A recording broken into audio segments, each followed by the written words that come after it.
Dear brothers and sisters, in these moments of deep sorrow and uncertainty, as the flames rage across the great lands of California, our hearts are filled with compassion for those who are suffering. The tragedy before us is one of great scale, a reminder of the frailty of human life and the volatile nature of this world. Yet, even as we look at the devastation, let us remember the strength of our faith, the mercy of our Lord, and the power of prayer.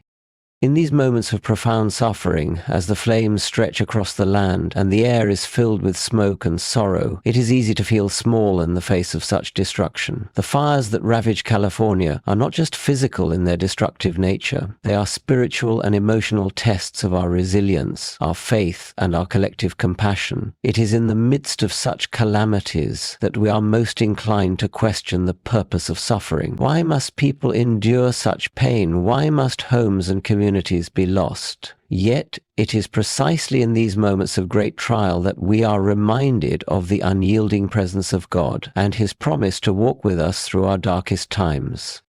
We live in a world where natural forces often beyond our comprehension shape the lives of all living things. Fires, floods, earthquakes, they are part of the fragile nature of this existence, a consequence of the fallen world in which we live. And yet in the face of such overwhelming events, we must remember that our faith is not rooted in the absence of hardship, but in the presence of God amid the storm. The call to faith is not a call to deny the reality of suffering, but to trust in God's ability to bring redemption, even in the most trying circumstances.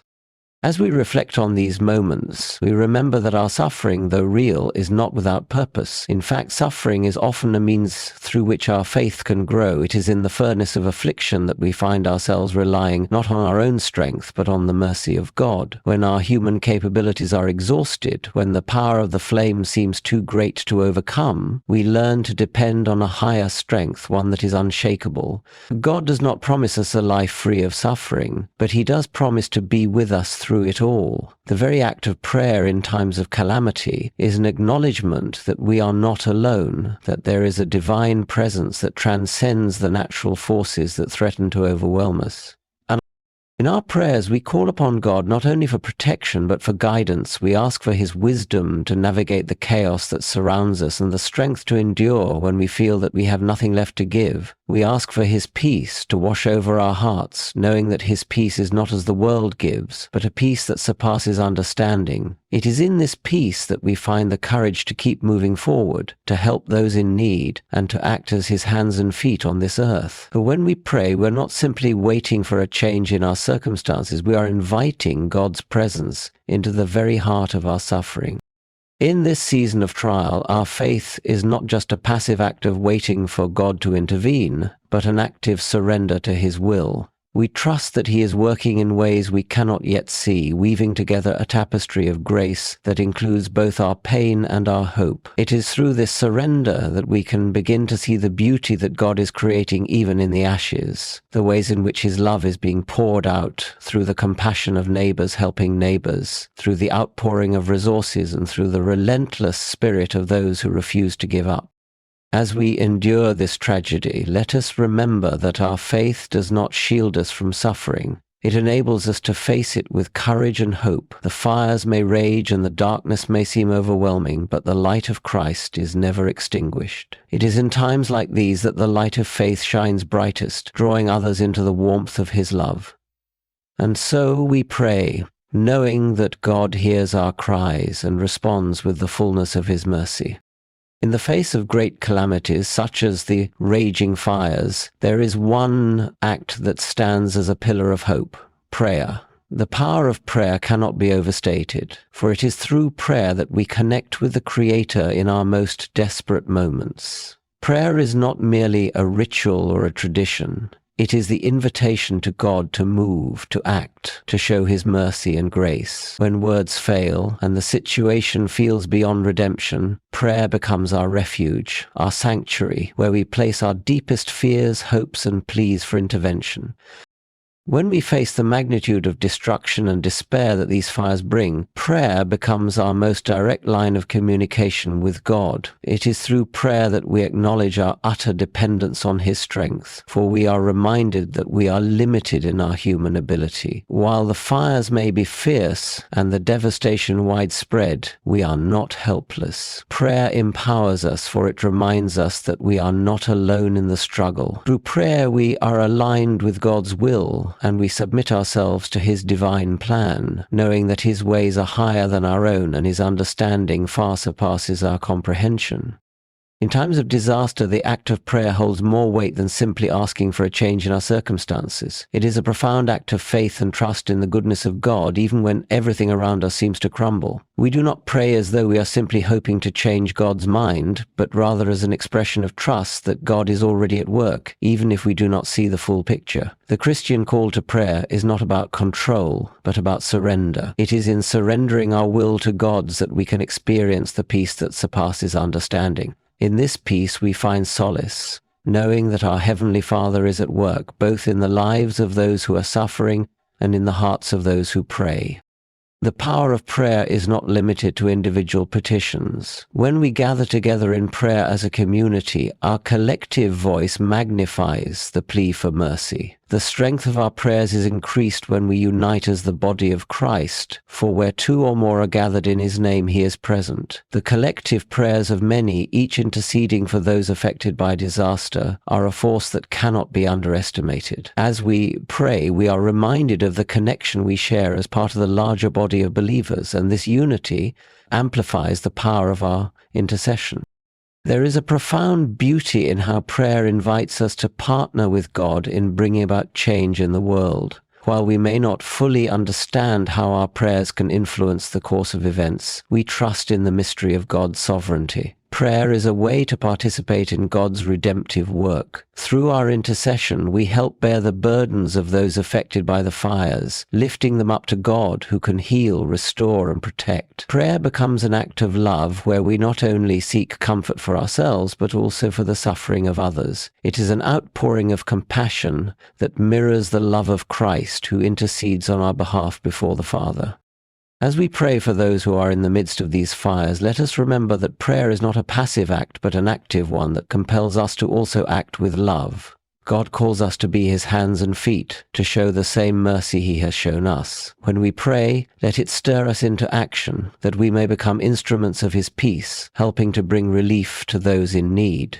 Unquote. Prayer and action are not separate but are intertwined. The prayer compels us to serve, and our service is an expression of our prayers. Let us therefore be faithful in our prayers, trusting that God hears and responds, and that through our prayers and actions His love will shine through the darkness. In times of crisis, particularly when the destruction seems overwhelming, it is essential to remember that hope is not lost. Even as we witness the devastation and the despair of those affected by the fires, we are reminded that suffering does not have the final word. For those of us who walk by faith, we understand that while pain is part of our earthly journey, it is not the end of the story. We are people of hope, grounded in the firm belief that redemption comes even through the most challenging of circumstances. It is in the darkest hours that the light of hope shines brightest.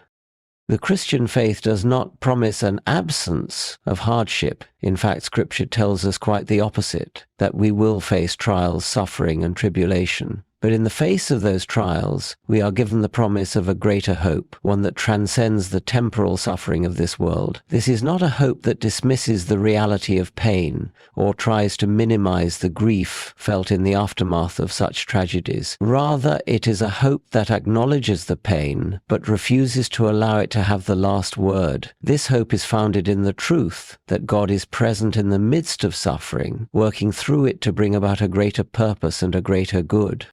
When we speak of hope, we are not speaking of a vague or wishful thinking, but of a hope that is anchored in the very character of God.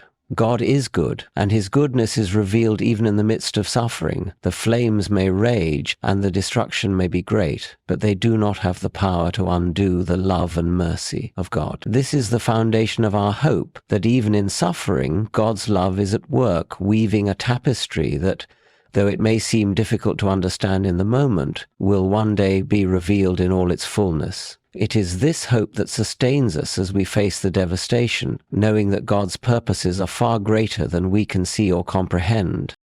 Hope is not merely a passive waiting for a better future. It is an active engagement with the present reality, grounded in the confidence that God is still in control. This hope calls us to action, to respond to suffering not with indifference but with love and compassion. We hope for healing and restoration, but we also become instruments of that healing and restoration. We act in hope, reaching out to those in need, offering our hands, our hearts, and our resources. In this way, hope is not just a feeling or a belief, but a way of life that shapes how we engage with the world around us. For those affected by the fires, the journey toward healing may seem long and uncertain, but it is not a journey they walk alone. God's presence is with them, and His church is called to walk alongside them as well. As the body of Christ, we are called to share in both the suffering and the hope, to weep with those who weep, and to rejoice with those who find comfort. We are also called to bring the hope of the gospel into the very midst of suffering, not by offering empty words, but by showing the tangible love of Christ through our actions. Hope, in its truest form, looks forward to the ultimate redemption that will come when all things are made new.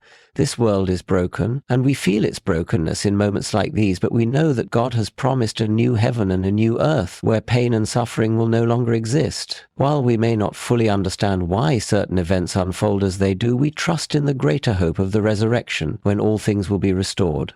This hope allows us to face even the darkest times with confidence, knowing that nothing is beyond the reach of God's redeeming love.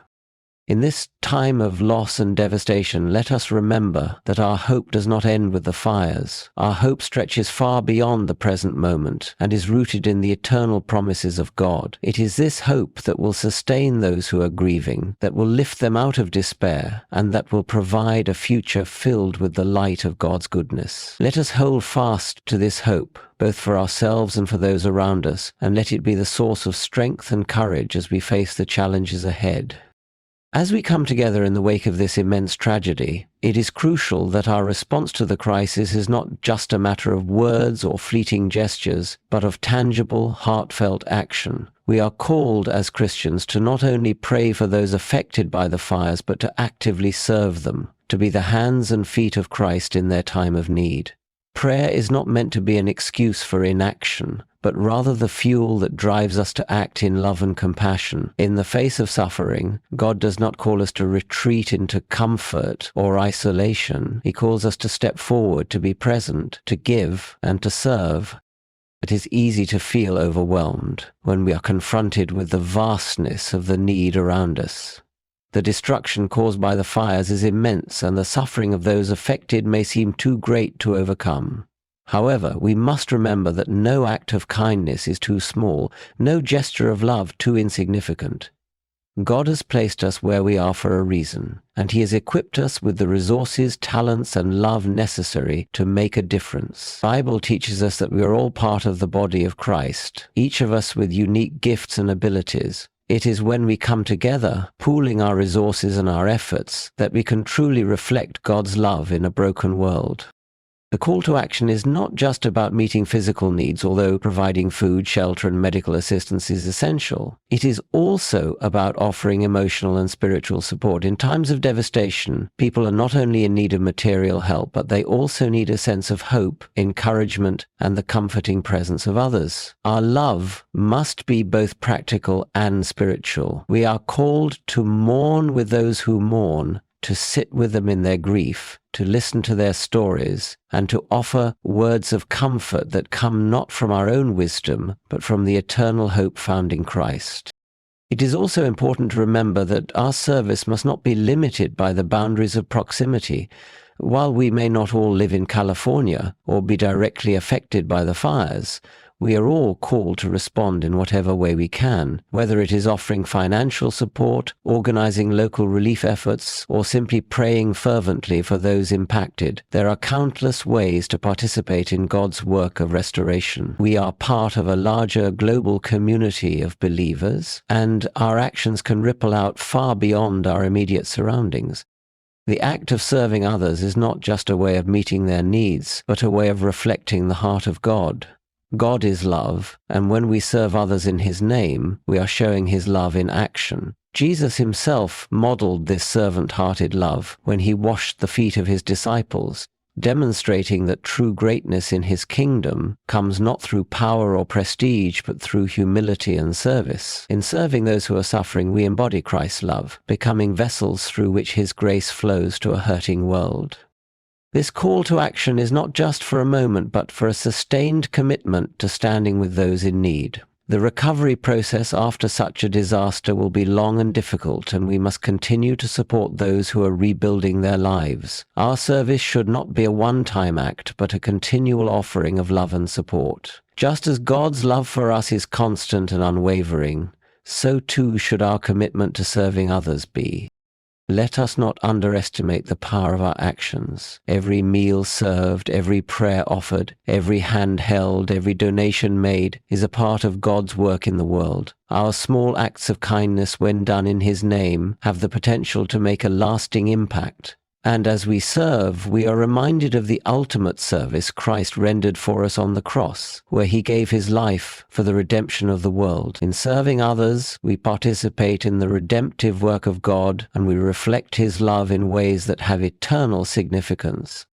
As we respond to the needs in California, let us do so with hearts full of compassion, hands ready to serve, and lives committed to living out the love of Christ. May we be a shining example of his love and grace, and may our actions bring healing, hope, and restoration to those who need it most. Then look at In conclusion, as we reflect on the devastation caused by the fires and the suffering of those affected, we are reminded that we are not without hope. Our faith, our prayers, and our actions are what will sustain us and others through this difficult time. Though the flames may burn and the destruction may seem overwhelming, God's presence is steadfast, and his love is unshaken. In the face of tragedy, we are called to trust in his sovereignty, to pray with fervor, to serve with compassion, and to hold on to the hope of redemption that he promises. We pray for those affected, believing in the power of prayer to bring God's mercy and intervention. But our prayer does not end there. It compels us to act, to embody the love of Christ by serving others with our time, resources, and hearts. We are reminded that hope does not simply reside in waiting for a better future, but in actively participating in God's redemptive work, bringing healing and restoration to those around us. As we stand together in solidarity, let us remember that we are the body of Christ, called to bear one another's burdens and to walk alongside those who are suffering. Our collective efforts, grounded in faith and driven by love, have the power to transform lives. May God's grace cover all those affected by these fires, and may his love shine brightly through our prayers, our service, and our unwavering hope. Amen.